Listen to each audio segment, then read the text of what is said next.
출애굽기 15장 1절부터 3절까지의 말씀입니다.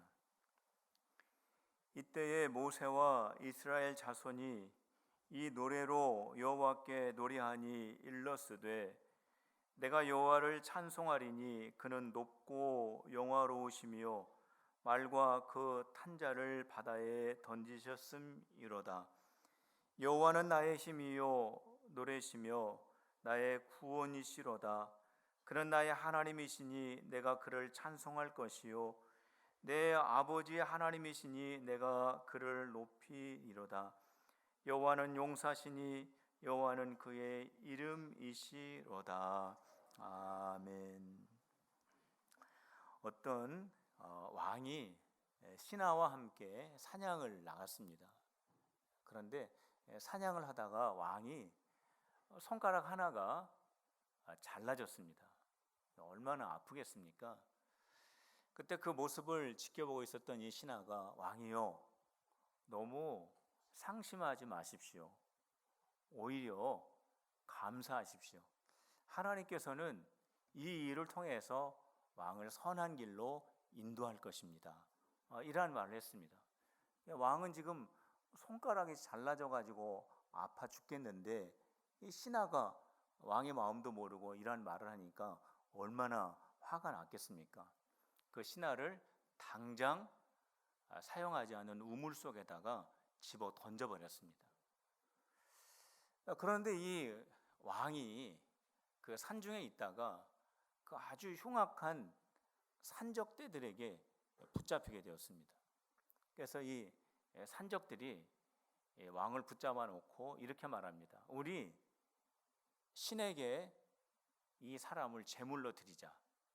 그래가지고 이 왕을 이렇게 살펴봅니다. 이 왕의 몸에 무슨 잘못이 없는지 살펴보는데 이 왕의 손가락이 하나 없는 거예요. 그러면서 이 산적 두목이 그럽니다. 이거는 제물로 드리기가 안 되겠다. 이게 손가락이 부러져 있는 이 제물을 어떻게 우리가 드리겠느냐. 그래가지고 이 왕을 풀어주게 됩니다. 그때 이 왕이 자기에게 말해준 왕이여 이럴 때일수록 감사하십시오. 하나님께서 이 일을 통해서 왕에게 선한 길로 인도해 주실 것입니다 라고 하는 이 말이 생각이 나서 그 우물로 찾아갑니다. 그래서 그 우물 속에 있는 신하를 건져주면서 미안하다고, 내가 너에게 너무했다고 이러한 말을 하게 됩니다. 그때 이 신하가 이런 말을 또 합니다. 왕이요, 저는 오히려 더 감사합니다. 왕이 저를 이 우물 속에 던지지 않았더라면 왕 대신 제가 제물이 될 뻔했습니다. 감사합니다. 그랬다라고 하는 이야기입니다. 자, 이 이야기가 어떤 교훈을 우리에게 줍니까? 어떠한 상황 속에서도 우리를 선하게 인도하시는 하나님을 바라보며 감사하자라고 하는 그러한 교훈을 우리에게 주고 있는 것입니다.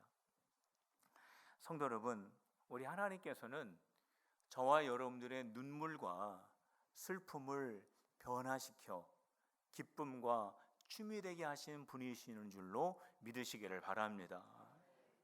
그렇기 때문에 우리는 언제나 하나님 앞에 감사하는 마음을 가지셔야 합니다. 성도 여러분, 여러분들의 마음속에 감사의 마음 지금 꼭 간직하고 계십니까? 어떠한 상황을 만나더라도 그 속에서 하나님만 바라보고 계십니까? 기쁜 일이 있을 때 하나님만 바라보시지는 않습니까? 성경은 우리에게 말씀하고 있지 않습니까? 범사에 감사하라. 이것이 바로 너희를 향한 하나님의 뜻이니라 라고 말씀하고 있습니다. 성도 여러분, 범사에 감사하는 우리 성도들 다 되시기를 주님의 이름으로 축원합니다. 오늘은 맥주 감사주일입니다. 이스라엘의 3대 절기인 맥주절을 계승하는 그러한 절기인데, 이 맥주절은 수확하는 절기라고 하는 그 뜻을 담고 있습니다. 이 맥주절은 수확을 마치고 난 다음에 이스라엘 백성들이 이 열매를 허락하신 분이 바로 하나님이시다. 이 열매를 두고 하나님께 감사드리는 절기입니다. 하나님께 감사하며 하나님이 내 인생의 주인이시다라고 하는 것을 고백하며 하나님 앞에서 내 신앙을 다시 한번 점검하는 그러한 날이 바로 맥주절이었습니다.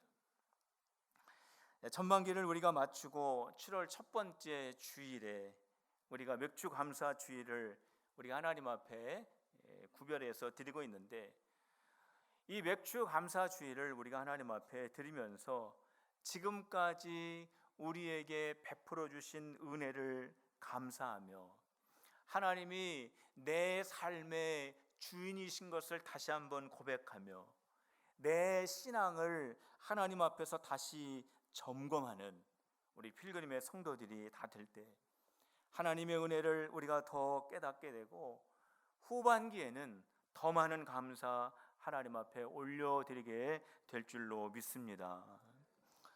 오늘 말씀은 모세와 이스라엘 백성들이 하나님께 감사의 찬양을 올려드리는 내용입니다. 1절부터 18절까지 그 감사의 내용이 기록이 되어 있는데 2절을 보면 그 감사의 내용이 어떠한지를 우리가 알 수 있습니다. 우리 2절 말씀, 우리 하나님 앞에 감사하는 마음으로 우리 함께 읽도록 하겠습니다. 시작. 여호와는 나의 힘이요 노래시며 나의 구원이시로다. 그는 나의 하나님이시니 내가 그를 찬송할 것이요 내 아버지의 하나님이시니 내가 그를 높이리라. 이처럼 모세와 이스라엘 백성들이 하나님을 향하여서 감사하며 하나님께 찬양을 했습니다. 왜 이러한 감사를 하나님 앞에 드렸습니까? 홍해가 이스라엘 앞에 가로막혀 있었을 때에 하나님께서 그 홍해에 길을 만들어 주시고 이스라엘 백성들이 그 홍해를 건너서 통과할 수 있게 해 주셨기 때문입니다. 애굽의 군대들이 이스라엘의 뒤를 추격해 올 때에 하나님께서 그 군대들을 홍해 바다에 다 빠뜨려 주시고 이스라엘 백성들을 애굽의 군대들로부터 지켜주시고 보호해 주시고 구원해 주셨기 때문입니다. 이스라엘 백성들이 구원을 받고 나서 이 구원이 하나님으로부터 왔다라고 하는 이 사실을 깨닫고 하나님을 바라보며 하나님께 찬양한 것입니다.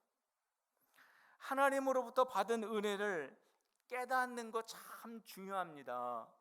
그리고 그 은혜를 감사하며 하나님을 바라보는 게 얼마나 중요한지 모릅니다. 성도 여러분, 하나님께서 여러분들의 장애물을 통과할 수 있도록 길을 내주시지 않으셨습니까? 해결할 수 없는 문제를 하나님께서 해결해 주시지 않았습니까? 구름기둥과 불기둥으로 함께 인도해 주시지 않았습니까?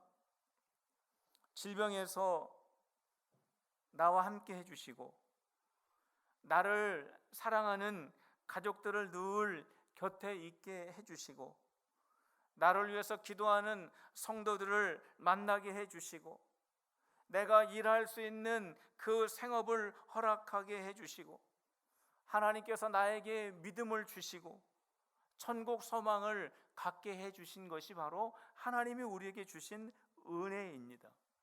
성도 여러분, 이 은혜를 깨닫고 감사하는 우리 성도들이 다 되시기를 주님의 이름으로 축복합니다.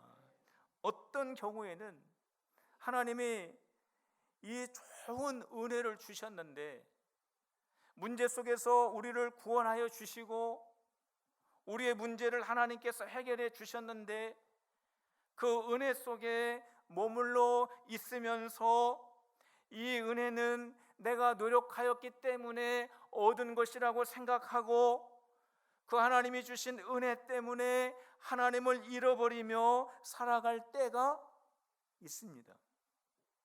그러나 성도 여러분, 우리 필그림의 성도들은 저와 여러분들이 어떤 자리에 있든지 늘 하나님을 기억하시길 바랍니다.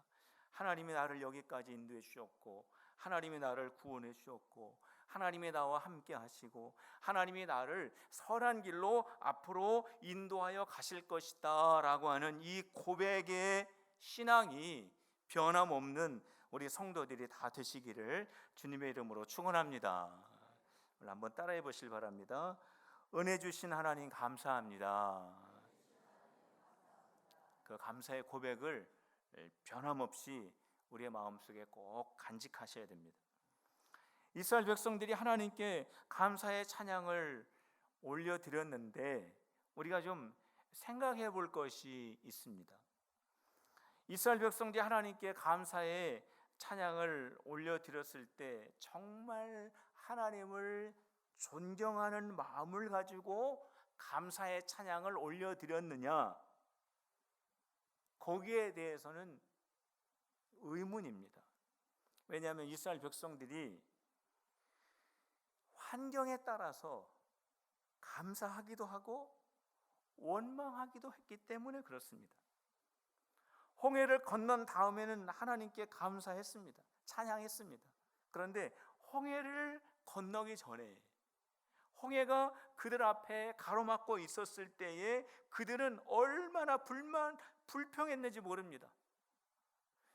애국 군대가 그들을 바짝 따라오고 있을 때, 이스라엘 백성들이 앞으로도 못 가고 뒤로도 가지 못하는 아주 진퇴양난의 그러한 처지에 놓여 있었을 때 이스라엘이 하나님께 원망을 얼마나 했는지 모릅니다. 좋은 일이 있을 때는 하나님께 감사를 드렸지만 자기 자신들에게 어려운 일이 닥쳐올 때는 불평하였던 이스라엘 백성들의 마음속에 정말 하나님을 존경하고 사랑하는 마음이 있다기보다는 환경에 따라서 자기의 기분을 표현하는 것이라고 보는 것이 더 맞을 것입니다. 어떤 남편이 있었습니다. 이 남편이 회사에서 승진을 했습니다. 얼마나 기쁜 일입니까?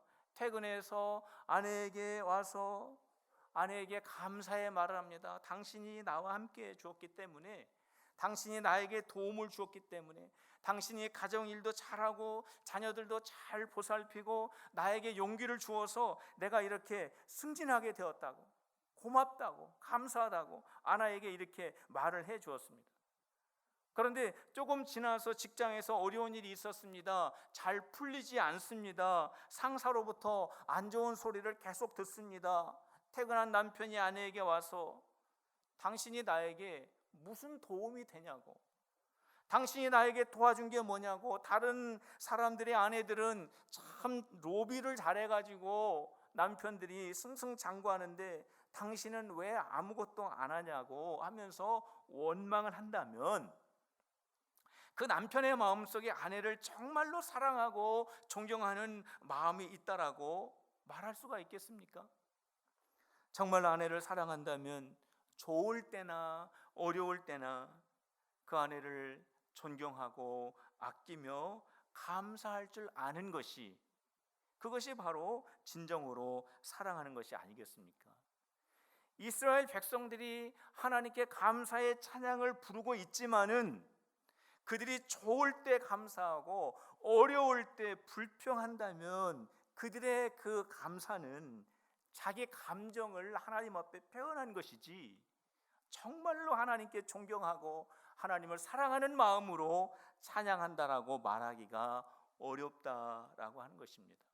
성도 여러분, 감사는 좋은 일이 있든 어려운 환경을 만나든 그 속에서 항상 사랑하고 존경하는 그 마음을 표현하는 것이 바로 진정한 감사인 것입니다. 상황이 바뀌어서 기분이 좋아서 내 감정을 표현하고 상황이 어려워서 내 감정이 불평과 원망으로 나아가고 화풀이를 가족들에게 한다면 이것이 얼마나 안타까운 그러한 삶이라고 말할 수가 있겠습니까? 성도 여러분, 우리 하나님께서 우리에게 원하는 감사의 마음은 어떠한 상황에 우리가 있다고 할지라도 하나님 한 분만을 바라보며 하나님 한 분으로 인하여 우리가 하나님을 사랑하고 존경하는 마음을 가지고 주님께 감사하는 그것을 주님이 우리에게 원하시는 것입니다. 성도 여러분, 환경에 따라 사랑하고 감사하는 것이 아니라 범사에 감사하는 우리 필그림의 성도들이 다 되시기를 주님의 이름으로 축복합니다. 한번 따라해 보시길 바랍니다. 언제나 선하신 하나님 감사합니다. 하나님은 언제나 선하셔요. 우리가 좋은 일이 있을 때에도 선하시고, 비록 우리가 이해하지 못하는 어려운 일이 있을 때에도 하나님은 선하십니다. 구약 성경에 보면은 환경과 관계없이 범사에 감사하고 하나님으로 인해서 기뻐하고 하나님만 존경하는 믿음의 사람들이 참 많이 있습니다. 그 중에 다니엘의 세 친구들이 있습니다. 그들은 바벨론의 포로로 붙잡혀 갔습니다. 그런데 하나님의 은혜로 그들은 왕에게 선발이 되어서 왕궁의 그 영향력 아래에서 왕이 내려주시는 그러한 음식을 먹을 수 있는 혜택이 주어져 있는 사람들이었습니다. 그런데 이 사람들의 마음속에 우리는 왕의 음식을 먹지 않고 우리의 마음과 우리의 몸을 하나님을 위하여 우리가 정결하게 지키기로 마음을 먹게 됩니다. 이러한 결단을 한 다니엘의 세 친구들에게 하나님께서 귀한 은혜를 주십니다. 바벨론의 모든 지혜자들과 비교해 볼 때 10배나 더한 지혜를 하나님께서 선물로 그들에게 주십니다. 주변에 있는 바벨론의 신하들이 이들을 시기하게 됩니다. 그러면서 새로운 법을 하나 만들죠. 정한 시간대에 바벨론에서 만든 우상에게 절을 하지 않으면 불 속에 집어넣는다라고 하는 법을 하나 만들게 됩니다. 이 다니엘의 세 친구를 해치기 위한 음모입니다.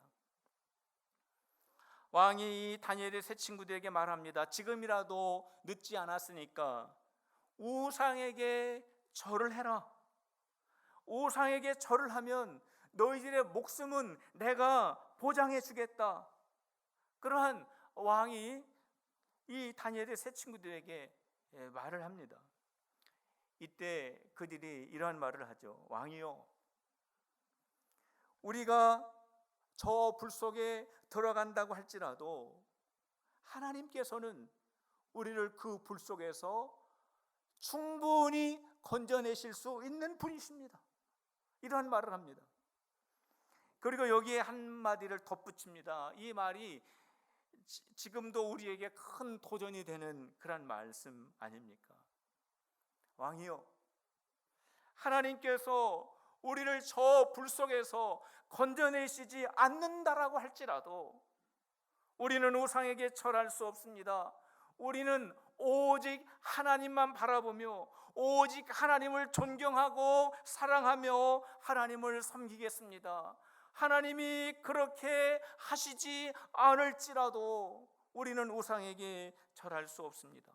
그들은 환경이 자기의 목숨과 아주 직결되어 있는 그러한 상황에 있다고 할지라도 하나님 존경하는 마음이 흔들리지 않았습니다. 우리 성도 여러분, 저와 여러분들이 환경에 따라 흔들리지 않는 이 거룩한 믿음의 소유자들이 되시기를 축원합니다. 다니엘의 세 친구들이 이 말을 함과 동시에 불 속으로 들어가게 됩니다. 3명이 들어갔습니다. 그런데 밖에 있는 사람들이 보니까 4명이 걸어 다닙니다. 4명이 불에 상하지도 않고 타지도 않은 모습입니다. 4번째 사람을 보니까 신의 아들처럼 보입니다. 그 신의 아들처럼 보이는 그 분이 바로 하나님이십니다. 그리 아니하실지라도 우리는 하나님만 섬기겠습니다. 하나님을 찬양합니다. 하나님께 감사합니다라고 신앙 고백한 그 귀한 아들들과 함께 하나님께서 그 불 속에 들어가신 것입니다. 왕이 그 광경을 보고 저 사람들 빨리 불 밖으로 끌어내라고 합니다. 불 밖으로 나와 보니까 머리카락 하나 상하지 않았습니다. 옷이 그을리지 않았습니다. 몸에 불냄새가 나지 않았습니다. 왕이 말합니다. 목숨 걸고 하나님을 섬긴 너희들의 하나님이 너희들을 구하셨구나.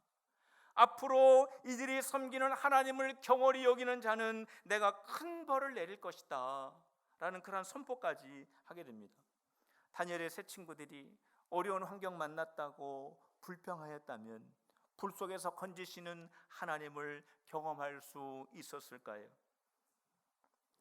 환경과 관계없이 하나님만 바라보고 하나님만 존경하고 하나님께 감사하는 그 마음과 신앙을 가지고 있었기 때문에 살아계신 하나님을 바벨론 사람들에게까지도 나타낼 수 있었던 것입니다.